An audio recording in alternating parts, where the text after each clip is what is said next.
natin? Ibibigay ba natin? Yan po! We love you, Senator Bongo! Magandang hapon po sa inyo lahat dito po sa Cainta. Alam nyo, kanina may lumapit po sa akin isang naka-crutches, no? Nagpapasalamat siya dahil nasa Kipraw po siya noong 2023 at natulungan. May lumapit kanina, natulungan raw ng Malasakit Center. Sa totoo lamang po, huwag kayong magpasalamat sa akin.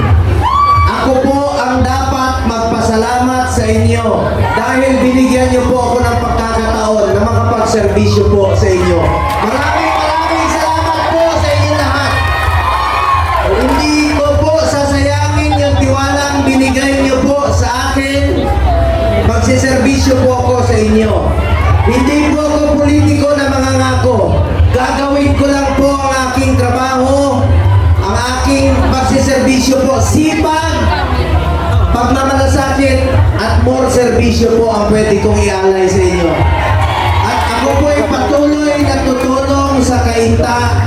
Una po, at hindi ko po malilimutan ang pagkakaibigan po namin ni Mayor Kit Nieto and of course si Mayor Ellen. Alam niyo, 2010-13, pumunta po ng Davao si Mayor Kit Nieto. At isa po siya sa unang naniwala kay dating Pangulong Duterte. Mayor pa siya, ayaw pa niyang tumakbo. Alam niyo si Mayor Kit, ang nag-iisa nun, unang-una dito po sa Rizal. Sabi niya na Mayor Duterte, ikaw, naniniwala kami sa inyo. Salamat po sa inyong tiwala kay Mayor Duterte. Naging Pangulo po siya. Totoong kaibigan po si Mayor Kit Nieto and of course si Mayor Ellen Nieto. Palakpakan po natin sila. Maraming salamat po sa inyo. Maraming salamat. At yung pagkakaibigan po namin beyond politics naman po, talagang napakabait po ni Mayor Kit Nieto. Nandirito po ako para sa Cainta. Sa abot ng aking makakaya, patuloy po ako magsiservisyo sa inyo rito. Importante po sa akin itong medical, no? Yung serbisyo medical ang dapat ilapit natin sa taong bayan. Mahirap pong maging mahirap. Pagdating ng panahon, kung papalarin po ako, babantayan ko po itong PhilHealth para sa inyo dahil sobrang po na.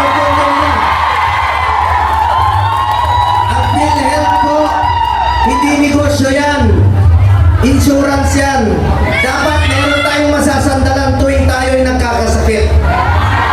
Yung mga pinangako ng PhilHealth, pinapirma ko po sila. Yung pinangako nilang single period of confinement policy na bawal kang i-admit sa loob ng 90 days muli. Sa pangalawang pagkakataon, tinanggal na nila. Ngayon, sinama na nila yung check-up sa mata, check-up sa ngipin, pati yung 45 days policy na hindi ka na pwedeng i-cover. Pagdating ng 46 days, kalokohan yun, mapigilan mo ba magkasakit. So marami silang polisiya na tututukan ko po para sa Pilipino. Hindi ko sila titigilan po. Asahan niyo po yung mga programang isusulong ko, yung mga pro-poor programs. Alam niyo dito sa Cainta, dikit-dikit yung bahay dito. Ang hirap po, di ba? Dikit-dikit. At napakalayo minsan ang ating mga specialty centers. Kaya yun po ay isa sa, ako po ang principal sponsor ng batas na yun, yung mga heart center, kidney center, neonatal cancer center. Yun pa po ang paramihin natin. Batas naman po yan, ako po ang principal sponsor pagdating ng panahon para hindi nyo na kailangan bumiyahin ng mga malalayong ospital. Alam nyo, ang Cainta, masyadong maunlad po ito. Napakaraming tao po. At napapanahon na rin po na magkaroon tayo ng mga specialty center din po dito. At yung super health center po, importante yun para it will help decongest the hospitals. Pag meron tayong mga super health center, dyan na po yung panganganak, dental, laboratory, x-ray, dyan na po yung konsulta program ng PhilHealth. Kaya Mayor, pagdating po ng panahon, magtulungan po tayo para ilapit pa natin ang serbisyo medical sa ating mga kababayan. Salamat po. Unahin ko yung mga programang makakatulong sa mga mahihirap nating kababayan po. And of course, tututukan ko rin po yung mental health. Importante rin po ito. Mental health rin po. So, salamat po. Dito rin po yung mga kasamahan ko, mga kaibigan ko. Una-una na, napagkamalan nyo namang ako ito. Dati po siyang gobernador po po ng Bohol. Ngayon po ay party list po siya. Pero mayaman po ito na may pambayad ng derma. Kaya mas gwapo po siya ng dalawang paligo sa akin. Dahil may pambayad po siya sa derma. Si Governor Arthur Yap, Congressman Arthur Yap, panampakan po natin ang murang kuryente. Asahan namin yan na pagdating ng panahon, bigyan mo ng prioridad yung murang kuryente. Dahil ang hirap pong maging mahirap sa totoo lang mga kababayan ko. Bawat sentimo napakahalaga po sa atin mga kababayan ko. Pangalawa rin po, nandito rin po ang aking isa pang kaibigan, anak po ni Sir Dante ang ating nominee po ng edukasyon. Tututukan rin po niya ang edukasyon natin. Importante po ang edukasyon. Yan po ang puhunan natin sa mundong ito. Edukasyon. So, salamat po. Palapakan po natin si Michael Ang. Palapakan po natin ang edukasyon. And of course, last but not the least, ang pinaglalaban po ang mga kababaihan, ang konsehal po ng Quezon City. Ang kababaihan po, maraming babae dito. Palapakan po natin. Kababaihan, party list. At dito rin po ang mga kasamahan ko, please lang.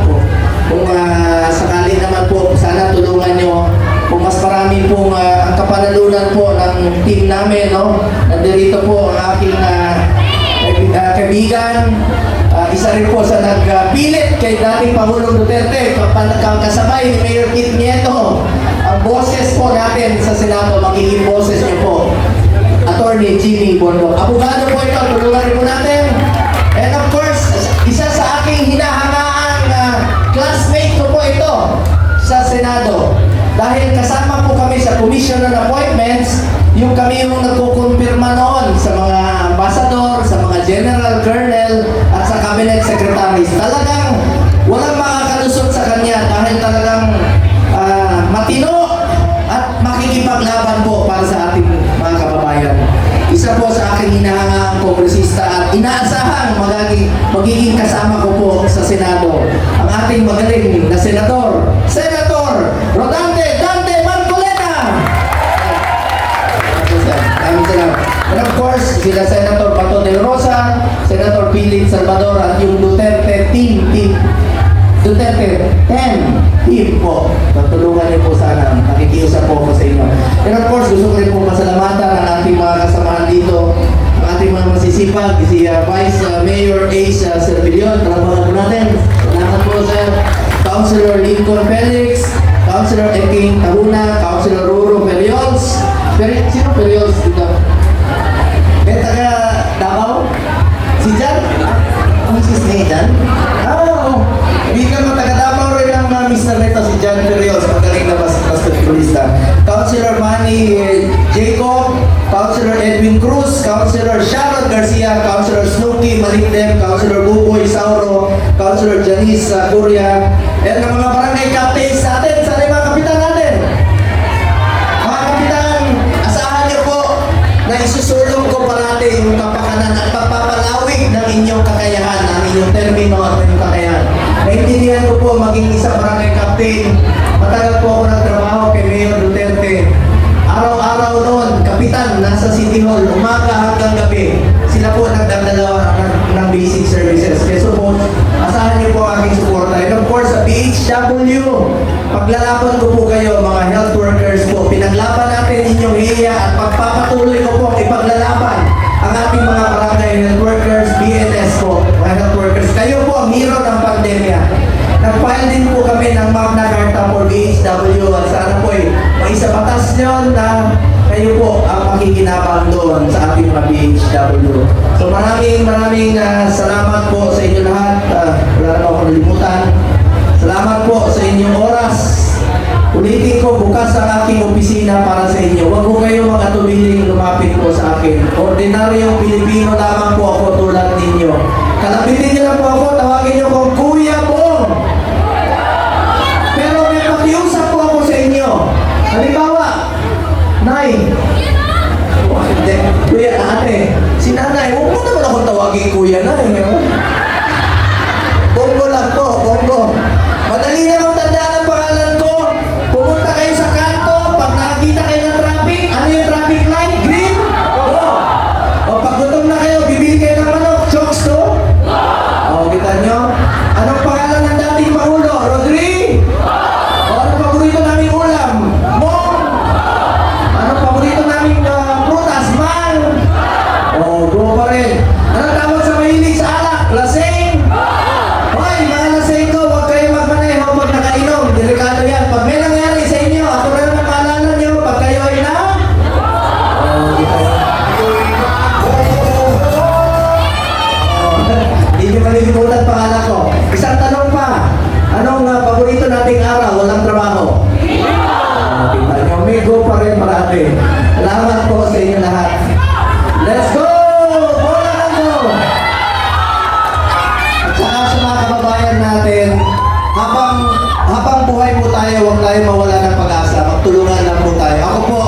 nyo, magsiservisyo po ako para sa Pilipino. At meron lang po akong sasabihin sa inyo, sana po maalala ninyo ito sa mahabang panahon. Mga kababayan ko, minsan lang po tayo dadaan sa mundong ito. Kung ano pong kabutihan o tulong na pwede natin gawin sa ating kapwa, ay gawin na po natin ngayon dahil hindi na po tayo babalik sa mundo ito. Ako po ang inyong Senator Kuya Bongo, patuloy na magsiservisyo sa inyong